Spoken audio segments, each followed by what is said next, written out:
नमस्कार, स्वागत है आप सभी का रेडियो एनजीएफ 90.4 एफएम दिल से दिल तक में। तो आज हम 15 मार्च को बात करते हैं वर्ल्ड कंज्यूमर राइट डे, विश्व उपभोक्ता दिवस के बारे में हमारी चर्चा रहेगी।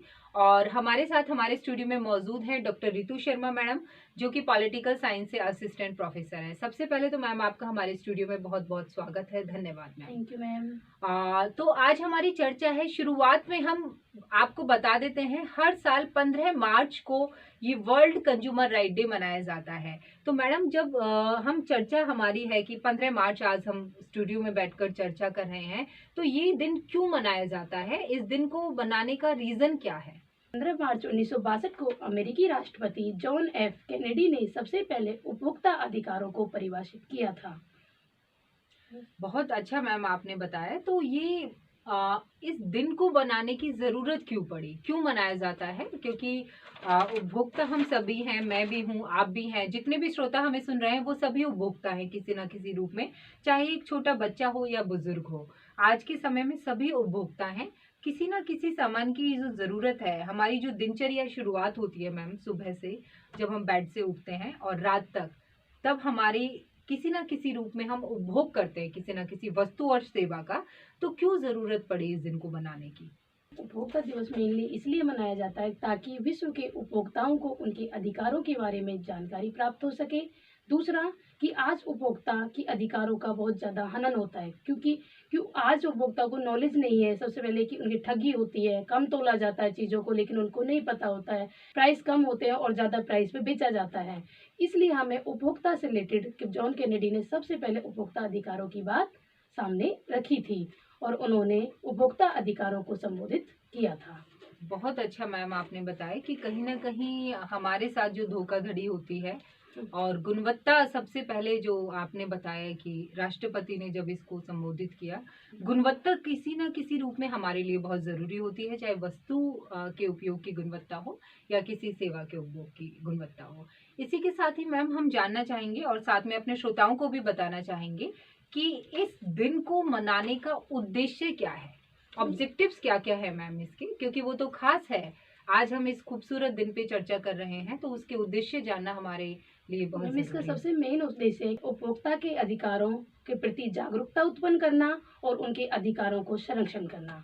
ये उपभोक्ता अधिकारों का सबसे मेन उद्देश्य है, ताकि वे अपने अधिकारों का सही यूज कर सकें, कि जो अधिकार उन्हें दे मिले हैं उनका वो सही रूप में उनका प्रयोग कर सकें। कि सबसे पहले वो एग मार्क देखें। हर चीज़ में कोई चीज़ खरीदनी है तो उससे पहले वो एग मार्क चेक करके लें, और एक टोल फ्री उसके लिए एक नंबर दिया गया है, उस टोल फ्री नंबर पर वो कॉल करें और उससे रिलेटेड जागरूकता लें। अगर किसी चीज़ पे कोई डाउट है तो अपना प्रश्न उनसे पूछें और अपनी जो भी उनकी क्वेरी है उसको दूर करें। बहुत अच्छा आपने उद्देश्य बताए मैम। इसके बाद कहीं ना कहीं कुछ ऐसी घटना आपके साथ कभी हुई है मैम, कि या फिर आपके परिवार के किसी सदस्य के साथ है कि आपने कोई गलत चीज है उसकी खरीदारी करी है, गुणवत्ता की जांच नहीं करी है, कोई चीज हो, कोई वस्तु है, कोई सेवा है, तो आपके साथ कभी कोई ऐसी घटना हुई हो? यस मैम, बिल्कुल हुई थी। जी। एक बार मैं बचपन में थी, मतलब छोटे थे, हम स्कूल जाया करते थे, तो उस टाइम पे हम सारे भाई बहन क्या होता था, ब्रेकफास्ट घर में ब्रेकफास्ट में हमेशा ब्रेड लिया करते थे।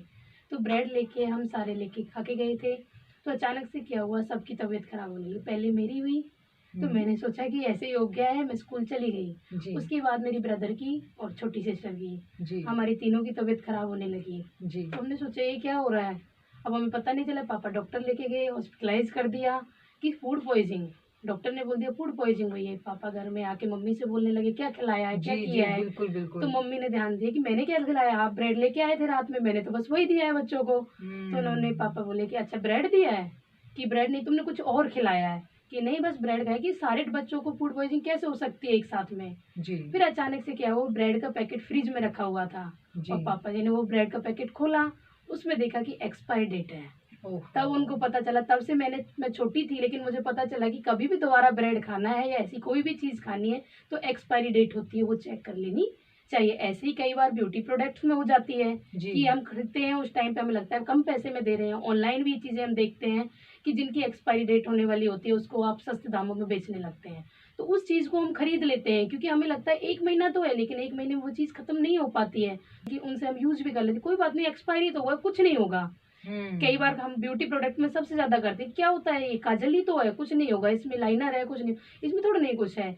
लेकिन बहुत बार हमें ये नहीं कि हमारी स्किन को यही सारा खराब किया। जैसे हम ब्यूटी प्रोडक्ट लेते हैं तो सबसे पहले हमारी स्किन बहुत सेंसिटिव होती है, तो हमें सबसे पहले उनकी एक्सपायरी डेट चेक करनी चाहिए। कि कई बार सस्ते दामों में हम लालच में आकर हम उस चीज को ले लेते हैं, लेकिन उससे हमारी हेल्थ पर, हमारी ब्यूटी पर, हमारी स्किन पर, फेस पर बहुत सारी एलर्जी हो जाती है, दिक्कतें हो जाती हैं। तो इसलिए हमें हमेशा कोई भी चीज़ खरीदनी है तो उसको चेक करके, अच्छे से उसकी जांच पड़ताल करके, अगर बाई चांस हमें उसका पता नहीं चल पा रहा है तो एक टोल फ्री नंबर दिया होता है, हमें उसका पता करके ही उस चीज़ को लेना चाहिए।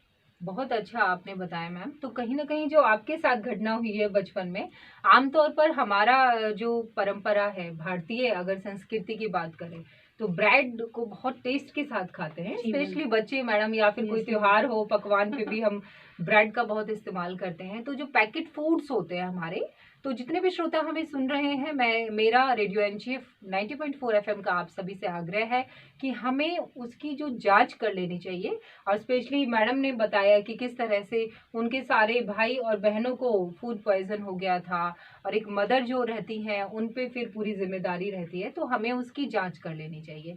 दूसरा मैम, आपने जो ब्यूटी प्रोडक्ट्स के बारे में बताया तो वो भी बहुत आपने अच्छा उदाहरण दिया है। तो कहीं ना कहीं हम खुद भी इग्नोर कर देते हैं, गुणवत्ता को नहीं देखते हैं। तो ये हम सभी की, आम व्यक्ति की भी जिम्मेदारी होती है कि हम अपने उपभोक्ता जो अधिकार हैं उनकी जिम्मेदारी हमारे हाथों में है। किस तरह से हम उनको निभाएं, किस तरह से हम एक अच्छे उपभोक्ता बनकर समाज का अच्छा निर्माण करें। से एक सवाल हम पूछना चाहेंगे हमारे श्रोताओं के लिए, कोई खास संदेश इस खूबसूरत से दिन पर, क्योंकि जागरूकता हम सभी की जिम्मेदारी है, चाहे एक आम नागरिक है या फिर एक कार्यवर, एक पेशावर, एक महिला है या पुरुष है। जागरूकता है तो सभी हम कुशल हैं। गुणवत्ता से ही हमारी जो परख होती है, जागरूकता कहीं ना कहीं हमारे लिए आवश्यक होती है। तो आते जाते आपसे एक बार सवाल मैडम, आज के इस खास दिन पर आप हमारे श्रोताओं को क्या संदेश देना चाहेंगे? जाते जाते मैं ये बोलना चाहूंगी कि सभी उपभोक्ता अपने अधिकारों को जाने, जो अधिकार उन्हें मिले हैं उनका यूज करें और जागरूक बने, सशक्त बने और अपने अधिकारों का समुचित रूप में प्रयोग करें। बहुत अच्छा आपने बताया मैडम। छोटी सी चर्चा ये हमारे साथ आपकी रही है, जिसमें आपने काफी अच्छे तरीके से हमारे श्रोताओं को बताया है। और रेडियो एनजीएफ 90.4 एफएम भी आप सभी श्रोताओं को बोलना चाहेगा, अगर आपकी भी कोई शिकायत है, कोई जानकारी आपको लेनी है, तो हमारे नंबर पे कॉल कर सकते हैं। 8930904904 पे कॉल कर सकते हैं और कोई भी जानकारी हमसे प्राप्त कर सकते हैं। मैम, एक जाते जाते आपसे एक सवाल है। आपने एक टोल फ्री नंबर के बारे में बताया है, तो जितने भी श्रोता हमें सुन रहे हैं रेडियो एनजीएफ 90.4 एफएम के माध्यम से, तो वो कौन सा नंबर है? अगर हम कोई किसी जानकारी से संबंधित है या कोई शिकायत किसी को करनी है अपने अधिकारों के बारे में, तो कौन सा नंबर है मैम? ये नंबर है 14404। 14404। तो आप भी इस नंबर पे कॉल करके अपनी जानकारी ले सकते हैं, अपने अधिकारों के बारे में जान सकते हैं। धन्यवाद।